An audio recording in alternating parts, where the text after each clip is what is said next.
I now give the floor to the distinguished representative of Liechtenstein to introduce a statement by the Minister. Madam President, I thank you and have the honor to introduce Her Excellency Dr. Katrin Eggenberger, Foreign Minister of Liechtenstein, who will now address this Assembly. Thank you. Mr. President, it is an honor to address this Assembly today. We all wish we could be in New York now and benefit from the unique opportunity that High Level Week offers to engage with colleagues, to present our initiatives, to exchange views. Given the challenging circumstances, there can be no question that the decision to hold this meeting in virtual format this year is right. My delegation in New York was among those who presented the very first General Assembly resolution adopted after the lockdown, supported by an unprecedented number of co-sponsors. The central message of that resolution was solidarity in the time of the pandemic. Today, I want to offer a message of solidarity to the city of New York, which was hit very hard by the pandemic, has shown remarkable resilience, and has been an outstanding host for us throughout.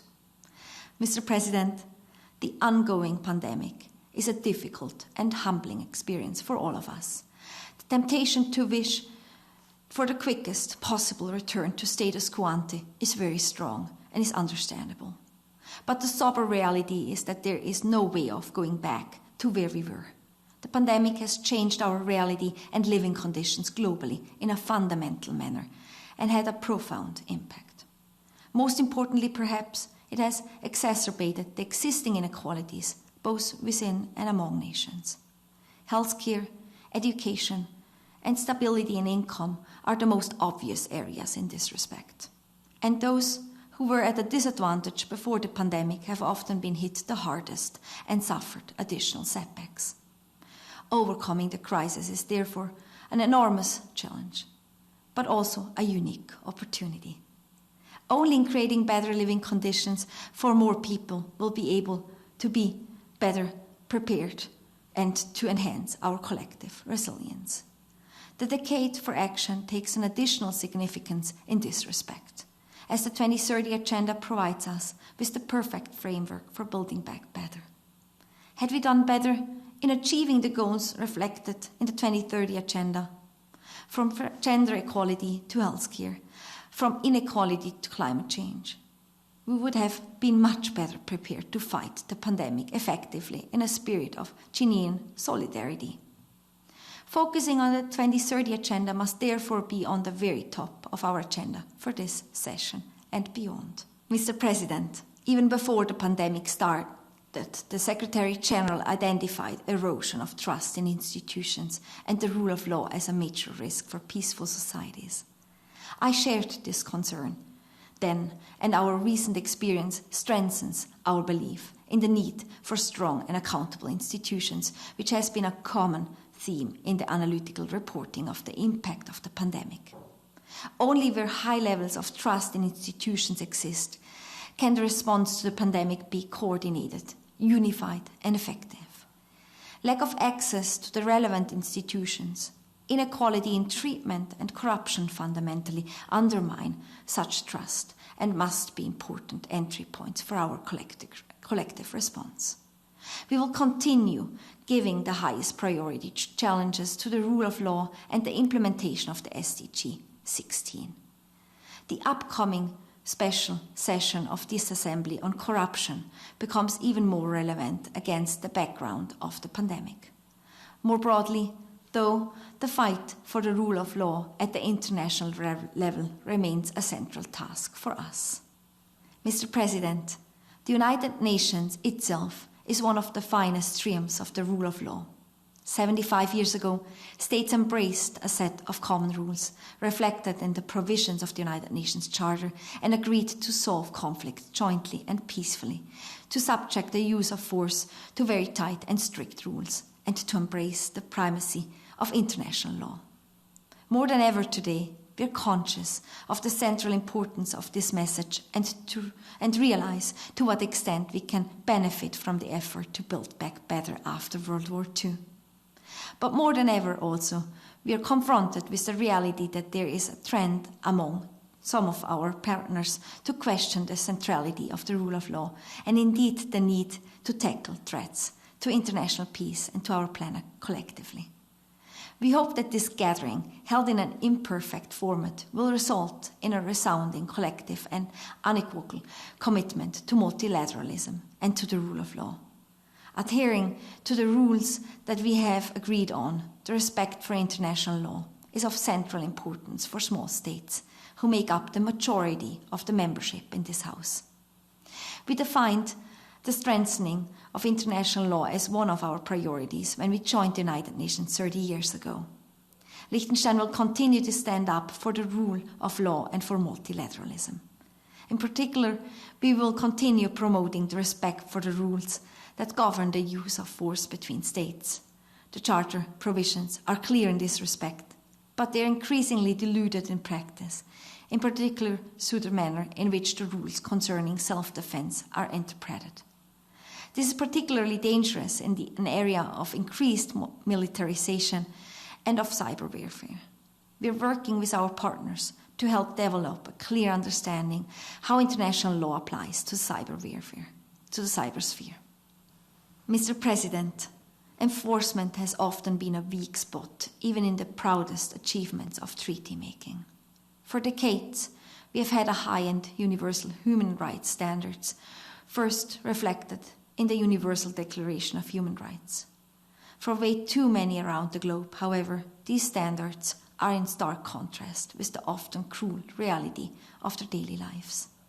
A decisive step forward in the enforcement of international law was the creation of the International Criminal Court.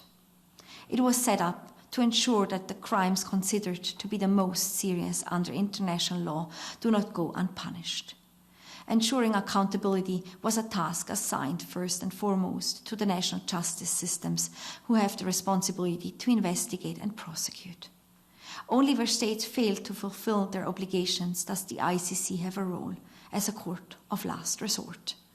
The International Criminal Justice Project, with the ICC at its heart, has been remarkably successful. Almost 2/3 of the United Nations membership have joined this founding treaty, and innovative accountability mechanisms, such as the Accountability Mechanism for Syria, the IIIM, have been created in supporting of accountability efforts. And nevertheless, the court is under relentless attack.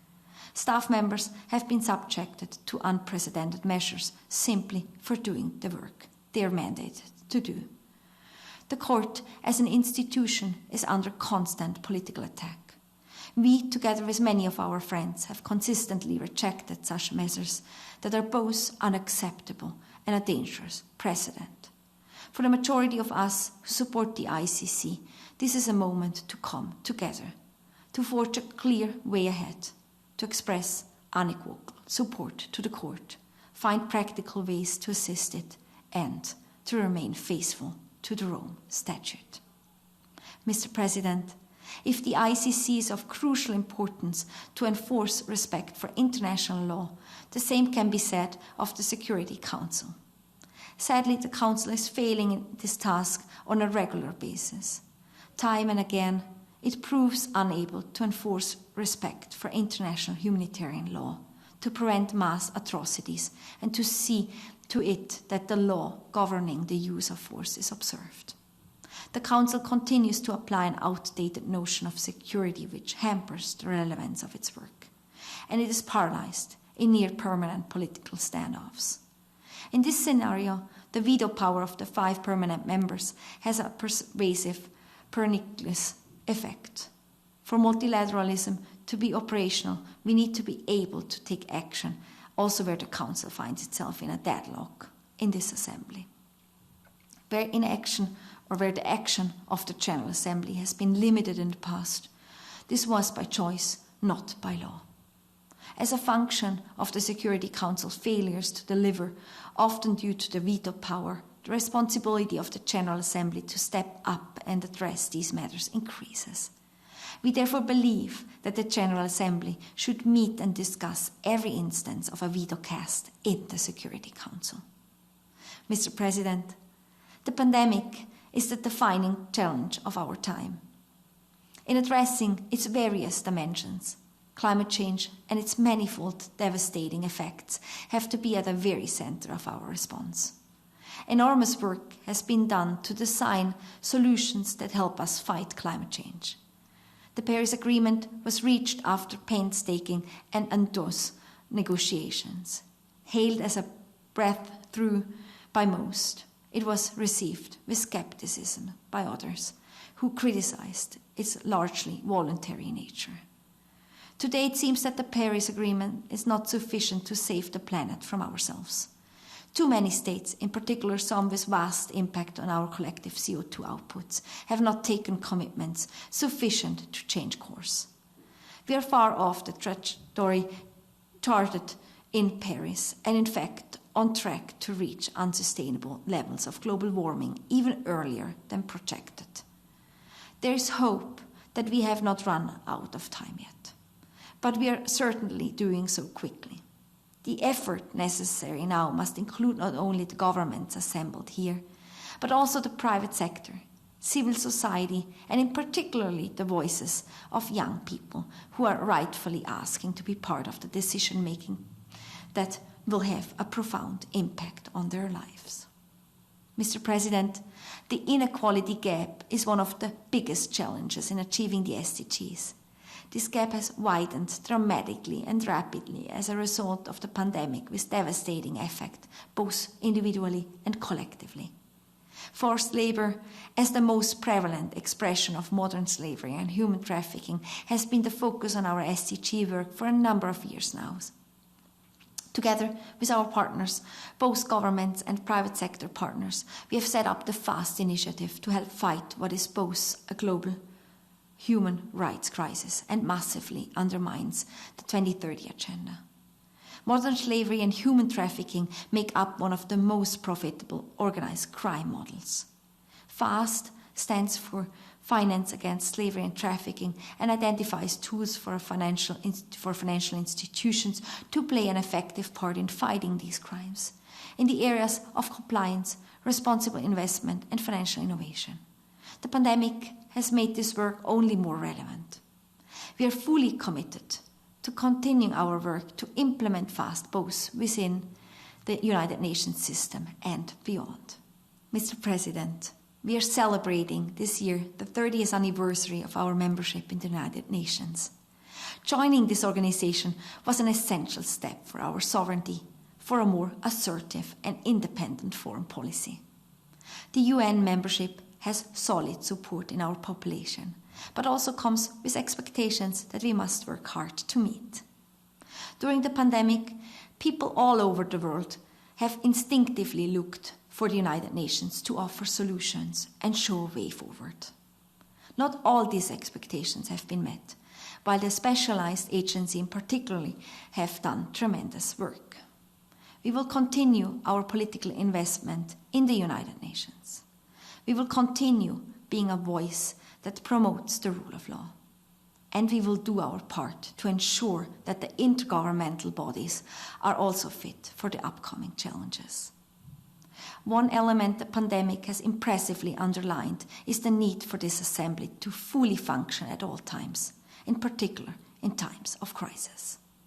We commend the effort and goodwill of all during these unprecedented restrictions for our core multilateral forum. But we have a collective duty to prepare better for the next time. The inclusive and universal nature of the General Assembly is too important for it to fall into paralysis when it's most needed.